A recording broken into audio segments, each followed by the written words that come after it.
welcome to episode 13 of the Thoughts with Lakshman podcast. In my podcast series, I discuss a wide range of topics, mainly focusing on German culture, German society, different aspects of life, history, how the history has impacted the present day. So we've been focusing a lot on Germany and German culture. I actually started learning German the language in my sophomore year, and I'm continuing to study it. And as I got deeper and deeper in my course, I did more cultural parts because I got into more of that stuff in the course, and I became really interested. So I started reading and learning more about it, and that's really why I created the podcast, just to discuss this type of stuff, because I'm doing all this reading and this research on my own. With the podcast, I'm doing it a bit more organized, but I just thought it would be a great idea because I'm doing all this in my free time anyway. So, and I think with Germany, we've spent a lot of time. I think it would be interesting if in the future we focused on another country that was very different and society was very different. Maybe I'm thinking South America or something. That's where the future of the podcast is going. My podcast is available on all platforms: Spotify, Apple Podcasts. I upload it on YouTube. Thoughts with Lakshman podcast. And let's just get started. So this is episode 13. We're going to be talking about the Era of Partition in Germany. So following the German military leaders' surrender in May 1945, the country really lay prostrate. The German state had ceased to exist, and sovereign authority passed to the victorious Allied powers after World War II. So the physical devastation from Allied bombing campaigns and from ground battles was enormous, and it's estimated that almost 1/4 of the country's housing was destroyed or damaged beyond use, and in many cities the toll exceeded around 50%. Germany's economic infrastructure had largely collapsed as factories and transportation systems ceased to exist and ceased to function. And rampant inflation on top of that was undermining the value of the currency, along with the shortage of food that reduced the diet of many city dwellers to the level of malnutrition. And these difficulties were compounded by the presence of millions of homeless German refugees from the former eastern provinces. The end of the war came to be remembered as 0 hour because it was such a low point that virtually everything had to be rebuilt anew from the ground up. For purposes of occupation, right, the Americans, British, French, and Soviets divided Germany into 4 zones. The Americans, British, and French, they controlled 2/3 of Germany in the western zones, while the Soviet zone, the communists, they really controlled the eastern third.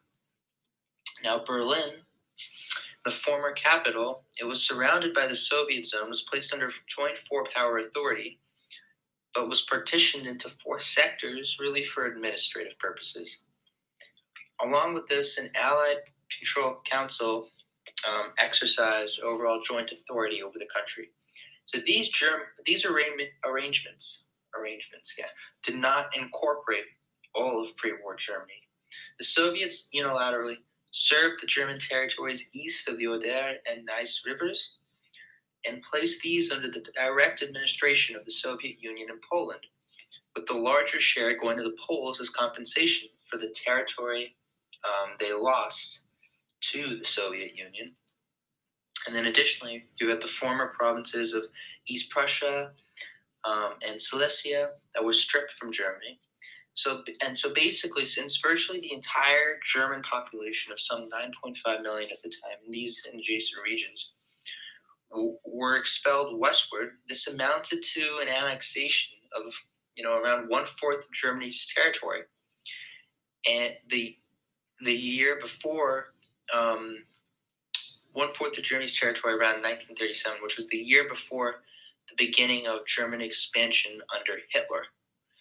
The Western Allies in these actions with the Soviets, they really they wanted to take steps to make sure that Germany would not become a superpower again.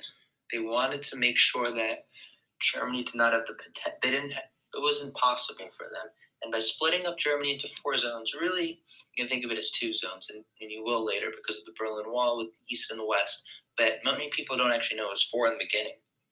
And they did it because they didn't want Germany to get strong again. They wanted to reduce the strength of Germany because they fought 2 wars against Germany. They won in both, but a lot of resources went into these were 2 world wars. A lot went into them. They didn't want to fight Germany again. They didn't want to fight a war against Germany again. They wanted to end it. They wanted peace. So they thought the only way we can do this is by making Germany weak because we can't trust Germany anymore. So as a result of the differences among some of the Allied powers, however, there was never ever a peace conference that was held, and the issue of German reparations particularly divisive.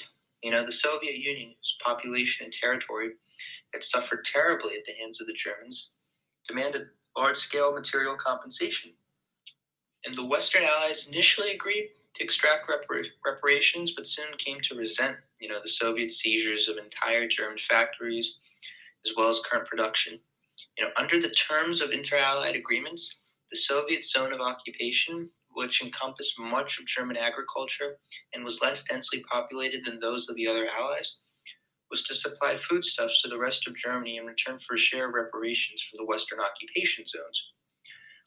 But really, when the Soviets failed to deliver, the requisite food, the Western Allies found themselves forced to feed, the German population in their zones at the expense of their own taxpayers. And the Americans and the British, therefore, they came to favor a revival of German industry so that Germany could, that Germans could feed themselves. And this was a step the Soviets opposed.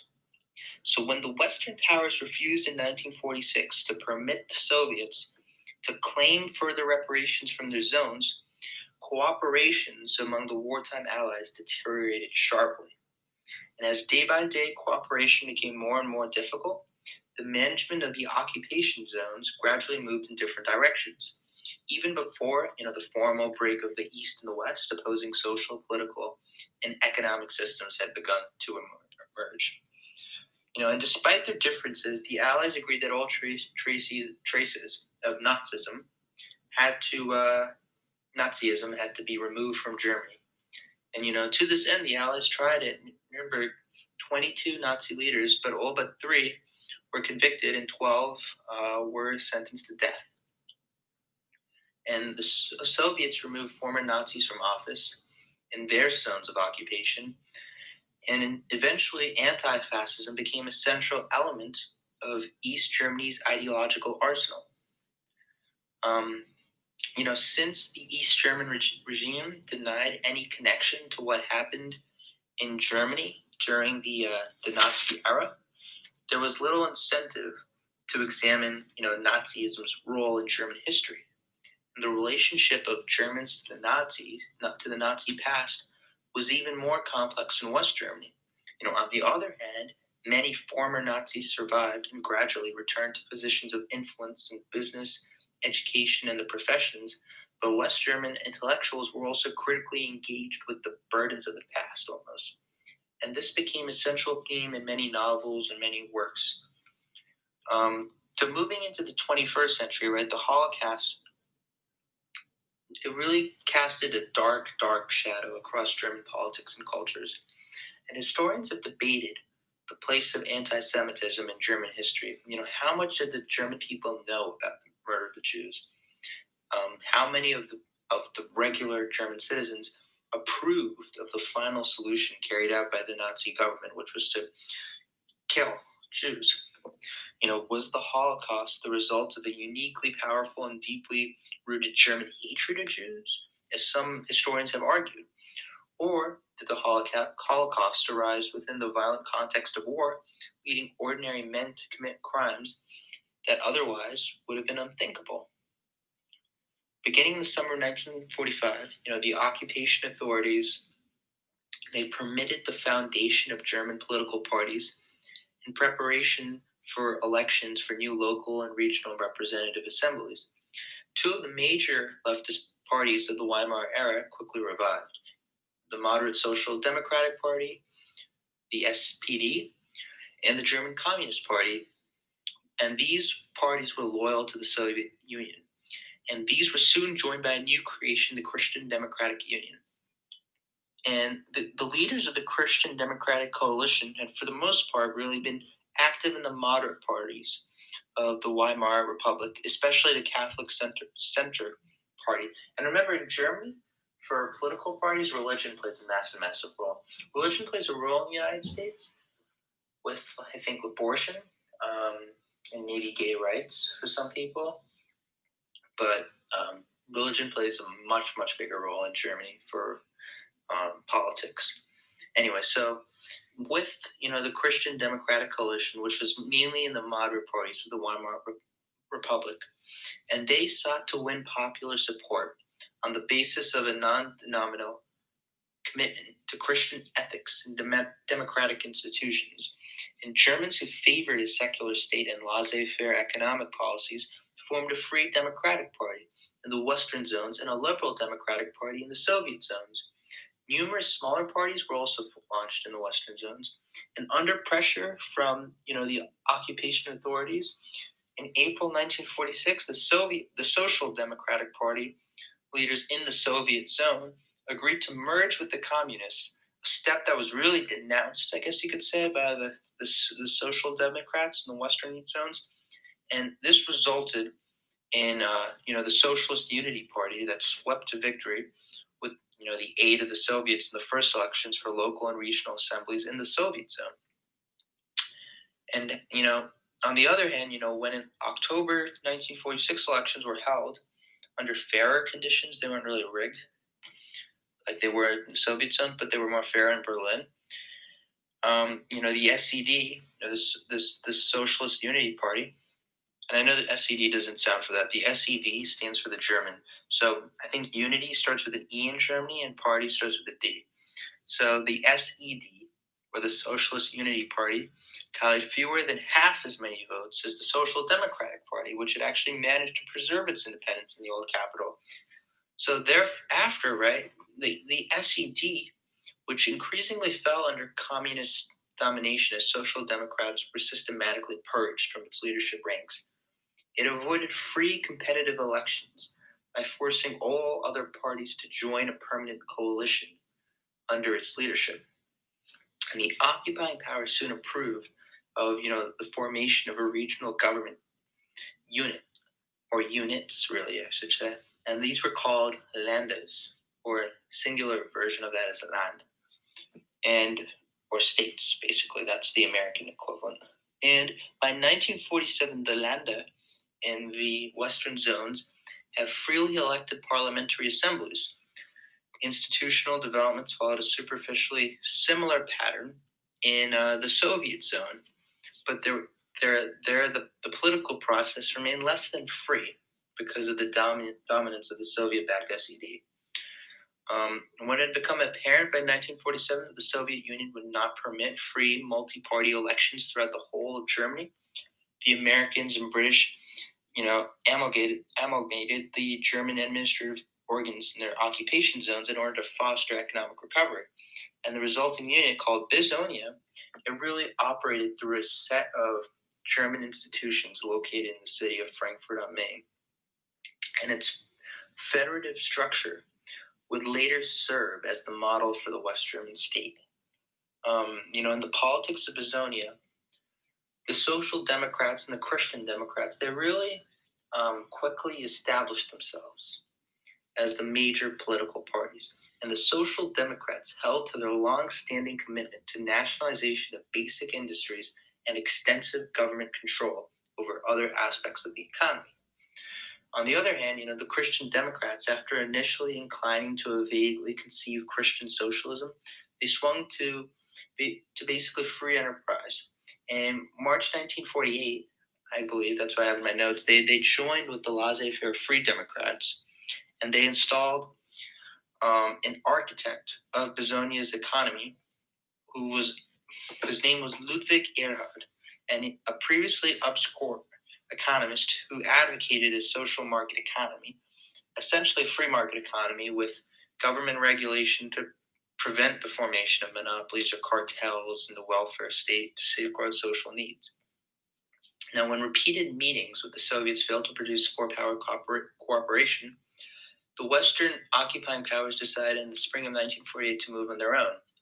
And they were particularly concerned about the deteriorating economic conditions throughout occupied Germany, which burdened their own countries and awakened fears of renewed political extremism among the Germans. And the Western powers therefore decided to extend their occupation zones, um, and which had been instituted elsewhere in Western Europe a year earlier under the Marshall Plan. And to enhance the effectiveness of this aid, the Americans, British, and French effected a currency reform in their zones that replaced Germany's badly inflated currency, the Reichsmark, with a new um, currency, the DM, the Deutschmark. And Western Germany's economy responded quickly as goods previously available for nearly worthless money came onto the market. And the Soviets responded angrily to the currency reform, which was undertaken without their approval. And with the new Deutschmark was introduced into Berlin, the Soviets protested vigorously and boycotted the Allied Control Council. And then in June 1948, they blockaded land routes from the western zones to the western areas of partition.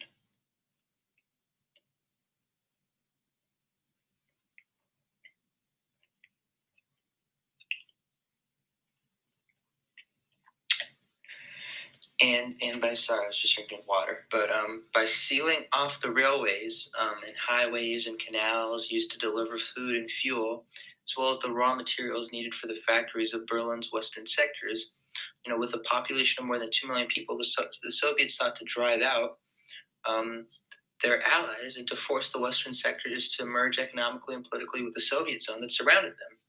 And they were thwarted, however, when the Western powers they mounted a airlift that supplied the West Berliners with food and fuel throughout the winter of 1949. In May 1949, the Soviets relented and they lifted the blockade. So now let's focus more on the formation of the Federal Republic of Germany. So instead of halting progress towards political integration of the Western zones, as the Soviets apparently intended, the Berlin blockade accelerated it. In April 1949, the French began to merge their zone into Bezonia, which became Trizonia. In that September, a parliamentary council of 65 members, chosen by the parliaments of the Länder, began drafting a constitution for West German government. 27 seats, each in the council, were held by the Social Democrats and the Christian Democrats, 5 by the Free Democrats, and the rest by smaller parties, including 2 by the Communists. The council completed its work in around the spring 1949, and then the Federal Republic of Germany, which is commonly known as West Germany, came into existence after all the Länder ratified the Basic Law, and as the Constitution was called to underline the provisional nature of the new state. And indeed, this document really specified that it was designed only for temporary use until a constitution had been freely adopted by the German people as a whole. The Basic Law was approved by the Western Allied military governors with certain reservations, notably, the exclusion of West Berlin, which had been proposed as the Federation's 12th land or state.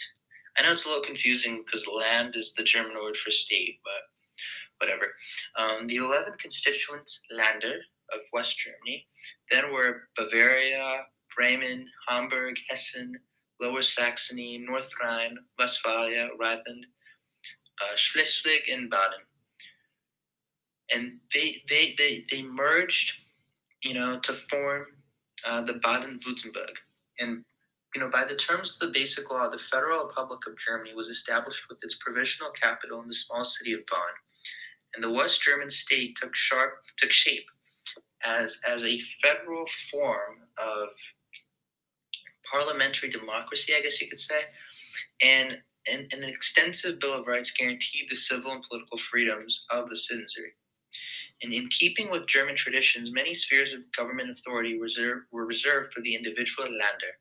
The key, locus of power at the federal level lay in the lower legislative chamber, the Bundestag, and elections for which had to take place every 4 years. So this is really like the Congress in the United States. The deputies were chosen by a voting procedure known as personalized proportionality, which combined proportional representation with single seat constituents. So, in order to minimize the proliferation of smaller political parties that had helped to discredit democracy in the Weimar Republic, a party had to really win a minimum of 5% to gain representation in the Bundestag. And the Länder were represented in the upper legislative chamber, the Bundesrat, whose members were designated by the governments of the Länder, and their number varying according to the state's population. So that's similar to the House of Representatives in the United States. The Chancellor, elected by the Bundestag, headed the government. However, in response to the misuse of presidential power in the Weimar Republic, the Constitution greatly reduced the powers of the president, who was chosen indirectly by a federal convention. The final key institution of the Federal Republic really was the Federal Constitutional Court. And independent of both, the legislative and executive branches, it successfully introduced into German practices for the first time the American principle of judicial review of legislation. And judicial review basically means that the court, the judicial branch, gets to decide whether something's constitutional or not. And its seat in Germany was established in the city of Karlsruhe. And, initially, West Germany was not a sovereign state. Its powers were circumscribed by an occupation statute, right, drawn up by the American, British, and French governments in 1949. And, the occupation statute reserved to those powers ultimately the authority over, matters such as foreign relations, foreign trade, the level of industrial production, and all questions relating to military security. Only with the permission of the Western occupation powers could the Federal Republic legislate or otherwise take action in those spheres. Alterations to the Basic Law required the unanimous consent of the three Western powers, and they reserved veto power over any legislation they deemed unconstitutional or at variance with occupational policies. In the event of an emergency that, maybe perhaps endangered the new Western government, the Western allies retained the right to resume their full authority as occupying powers. Now let's focus more on the formation of the German Democratic Republic, because that's very important too. So, when it became clear that a West German government would be established, a so-called election for a People's Congress was held in the Soviet occupation zone in May 1949. But really, instead of choosing among candidates, voters were allowed only the choice of approving or rejecting, usually in less than secret circumstances. Unity lists of candidates drawn from all parties, as well as representatives of mass organizations controlled by the communist dominated SED. Two additional parties, a Democratic Farmers Party and a National Democratic Party, designed to attract support from farmers and from Nazis, respectively, were added with the blessing of the SED. And by ensuring that communists predominated in these unity lists, the SED determined in advance the composition of the new People's Congress. According to the official results, about 2/3 of the voters approved the unity list, and in subsequent elections, favorable margins in excess of 99% were routinely announced. In October 1949, you could see the formation of the Federal Republic and a constitution ratified by the People's Congress went into effect in the Soviet zone, which became the German Democratic Republic, commonly known as East Germany. with its capital in the Soviet sector of Berlin. And, the People's Congress was renamed the People's Chamber, and this body, together with a second chamber composed of officials of the 5 Länder of the Soviet zone, which were abolished in 1952 in favor of centralized authority, designated the communist Wilhelm Pick of this SED as president of the German Democratic Republic. And, after this, although the German Democratic Republic was constitutionally a parliamentary democracy, decisive power actually lay with the SED and its boss, the veteran communist functionary Walter Ulbricht. And, in East Germany, as in the Soviet Union, the government served merely as the agent of an all-powerful communist-controlled party, which in turn ruled from above by a self-selecting Politburo. The government that emerged from the Federal Republic's first general election in August 1949 represented a coalition of the Christian Democrats.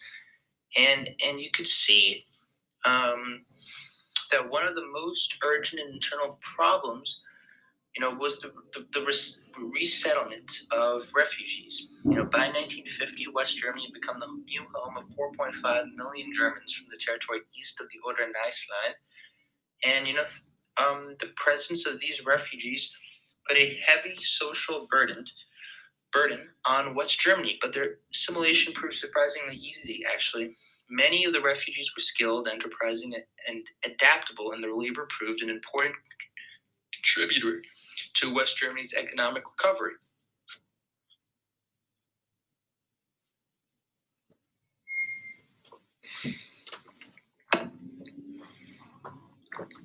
In East Germany, the SED regime concentrated on building a viable economy in a territory that lacked rich natural resources, was less than one-half the size of the Federal Republic or West Germany, and had a population only one-third as large.